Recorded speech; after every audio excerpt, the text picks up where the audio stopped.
If you've been watching this fast drafting playlist and wondering when I was going to cover this AuthorTube favorite, good news, this is the video where I'm going to be talking about 5,000 Words Per Hour by Chris Fox. My name is Zara Hoffman. I'm the founder of Inimitable Books, and today I'm going to be diving into what it's like to write with word count being the most important thing in your process. Not necessarily just for 30 days, like I've been talking about in the other videos of this playlist, but consistently. So let's dive in. I actually read this book as an ebook back in 2015, but this is a paperback version of it. It is small, but packed with advice. And this was making the rounds on AuthorTube about 5 years ago. Our author, Kate Kavanaugh, made a video about it, and I will link that. But it is still making its rounds on some channels more recently, and other ones were even making videos older than 5 years ago. This book talks about how to turn out a lot of words.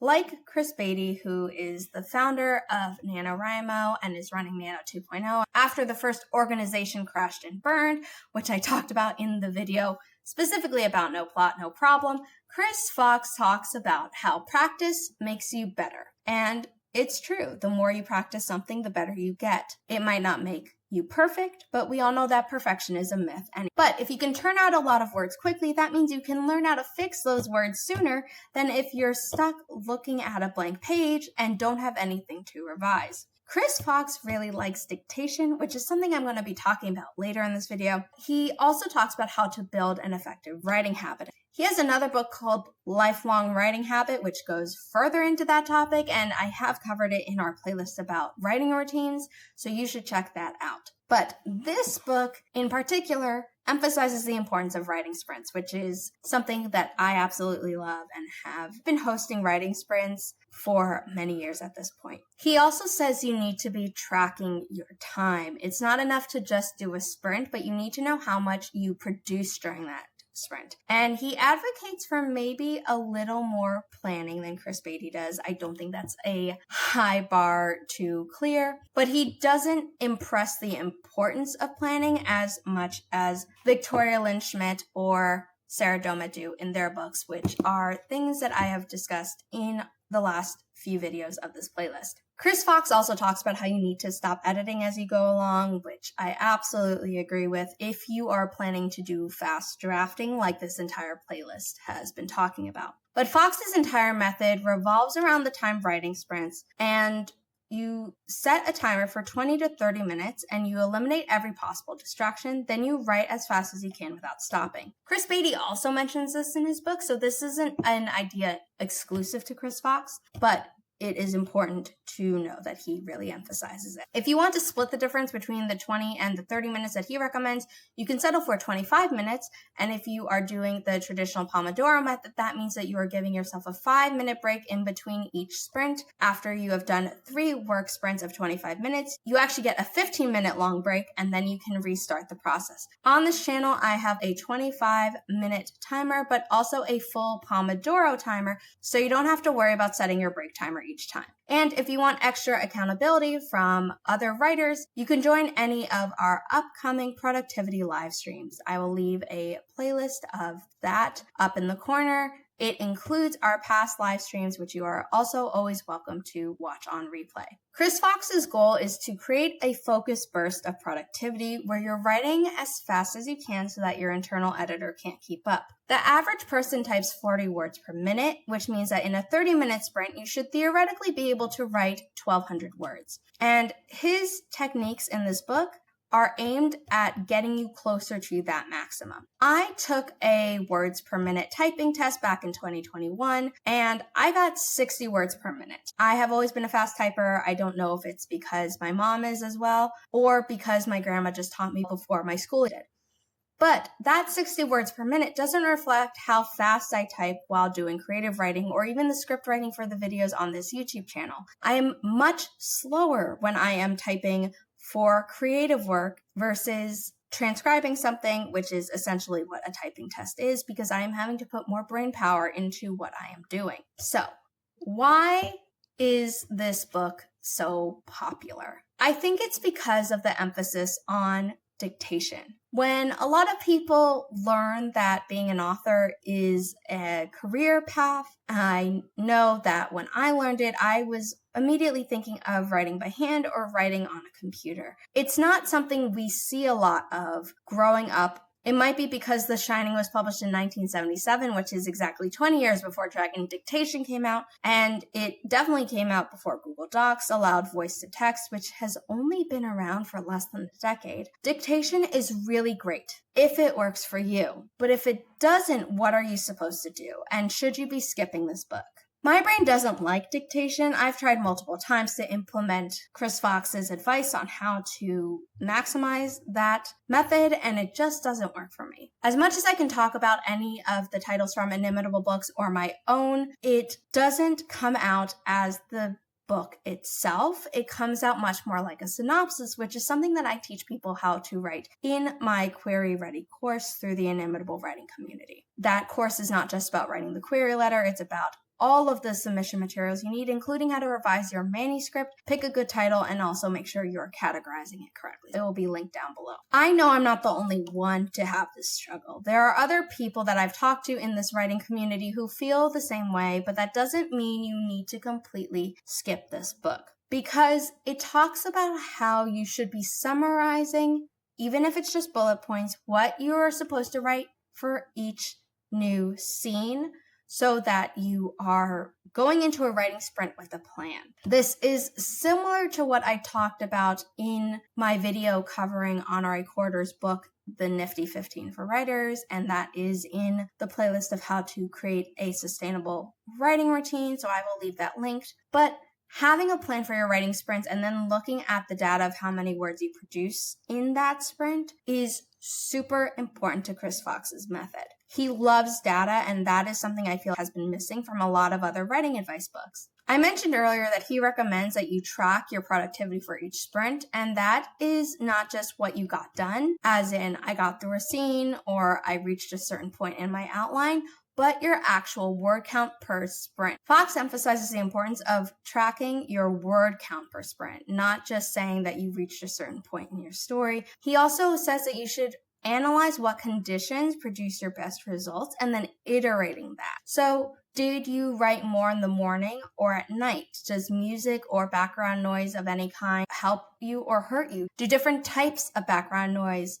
affect you differently? I know for me personally, I can't work at all with music playing, but I can absolutely have a YouTube video playing in the background or an old TV show. Do you produce more words when you've outlined or when you're pantsing? And if so, you can plan less for your sprints than someone who needs an out. Now, some writers might find this approach cold or a little bit mechanical, but for writers who struggle with consistency or need to produce a lot of content quickly, the systematic approach is incredibly effective because you're removing the mystery of what works for your writing productivity and makes it something you can control. I talk about how he said you should be planning what you're going to do for each sprint, and that's not just a single minute of thinking about it. He actually recommends you spend 5 to 10 minutes before each 20 to 30 minute sprint thinking about what you're going to do and creating a bullet point scene outline so that you have something to follow. And this preparation should not be counted during your word per hour rate. It is not the same as creating fiction words, like I mentioned. For myself, the difference in my typing speed for nonfiction / transcription versus creative work for myself. The 5,000 words per hour that he promises in this title assumes that you are sprint writing, not planning for that sprint. But that planning time is what makes each sprint effective and that 5,000 possible. My favorite insight from the book is that writing at maximum speed actually reveals problems in your story. When you're writing slowly, you can potentially fake your way through a gap in your understanding, but if you're sprint writing, you hit those very hard, like a car hits a pothole at full speed. And this is really helpful because if you stall mid-sprint because you don't know what your character would do in the situation, that's valuable information for you to have. It means you need to understand your character better before you continue. And this book had a lot about character arcs, so be sure to check this out if you haven't already. And our video all about it is in our Writing Fast playlist. Like the data you are collecting on how much you write and some factors that might affect it, Chris Fox treats the moments that you stall as diagnostic tools. They tell you where you need to focus on doing more prep work. And this fast feedback loop helps you identify and fix story problems much faster than slow drafting would. Instead of writing 20,000 words in the wrong direction over several weeks, you write 2,000 words, hit a wall, and then have to focus and solve the problem much sooner. This is similar to the concept of why working in 12-week cycles is more effective than setting a goal for an entire year. And that video is in our writing routine playlist, so be sure to check that out as well. I mentioned that Chris Fox says that you need to not edit as you go, and that is absolutely true. You want to keep drafting and editing separate, especially during fast drafting periods.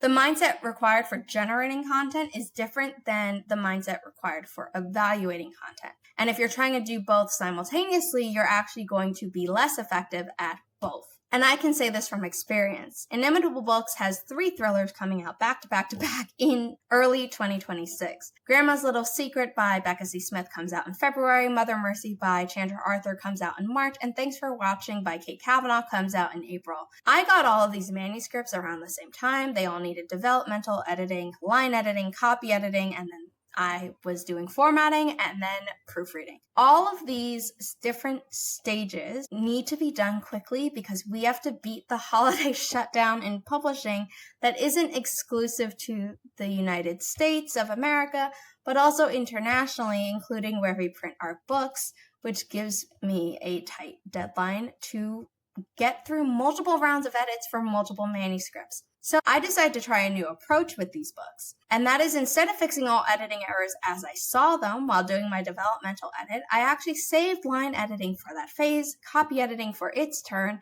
and left proofreading for when it was time to tackle that last round. Separating the editing from drafting is mandatory for me with Inimitable Books manuscripts because I'm not the one drafting. But once I get the story, keeping the editing passes separated allows me to be more effective so that I can turn it back to the author faster and get it back for the next round. For myself, when I'm writing and publishing an entire trilogy from start to finish in 90 days back in 2021, I was less regimented about the different editing stages, but I still separated drafting from editing. If I hadn't, I'm pretty sure those 3 books would not have been possible in 90 days. Sarah Domet breaks down the 30-day editing process in her book, 90 Days to Your Novel, which I discussed in the previous video of this playlist. So if you haven't checked that out, please do. But back to 5,000 words per hour. Please don't let your fear of dictation stop you from reading this book. Even if it's failed you in the past like it has for me, the sprint tracking system described in here alone are worth it. If you've never tried dictation, Chris Fox includes recommendations on how to start, though I will admit I didn't reread this book right before filming this, so some of the software recommendations he makes in this book might no longer be available. If you want to start applying Fox's system to your own writing, test your baseline sprint speed. Set a timer, eliminate all distractions, and write as fast as you can. Don't worry about quality, don't fix typos, and don't reread. Just continue putting out words until that timer goes off. At the end, count your words and calculate your words per hour rate. And most writers are shocked by how many words they can produce if they are truly focused. Like I mentioned earlier, we have timers up on this channel for you to do that by yourself. But if you would prefer to attend a writing sprint where there is more accountability, be sure to tune in. If you don't want to miss any of those going live, subscribe to the channel and hit the bell icon. If you've already tried this book, let me know what your biggest word count was in the comments for a single day. And let me know if you did it with dictation alone, some writing without dictation, or solely without dictation. And if you're doing Nano 2.0 or another writing challenge, are you going to use the advice from this book or any of the other 3 I have discussed in this playlist, including the book by Chris Beatty, who started Nano way back when and is now running Nano 2.0, Book in a Month by Victoria Lynn Schmidt, and 90 Days to Your Novel by Sarah Domet. Have any of these books helped you reach a finish line faster, or at the very least, encourage you to try. If you like this video, again, please don't forget to subscribe and hit the bell icon on this channel, but be sure to also specifically like this video and share it with your friends. The next video you can expect from this channel is going to be all about world building in a way that is not going to overwhelm you or prevent you from actually starting to draft your story. In the meantime, however, please check out the other playlists on our channel. I have mentioned the Writing Routines playlist multiple times throughout this video, and we also have a Writing Career Foundations playlist. Plus, I have a short playlist of recommendations of tools that I use to keep me sane while running my own writing career, in addition to inimitable books. With all that said, thanks for watching, and I will see you in the next video.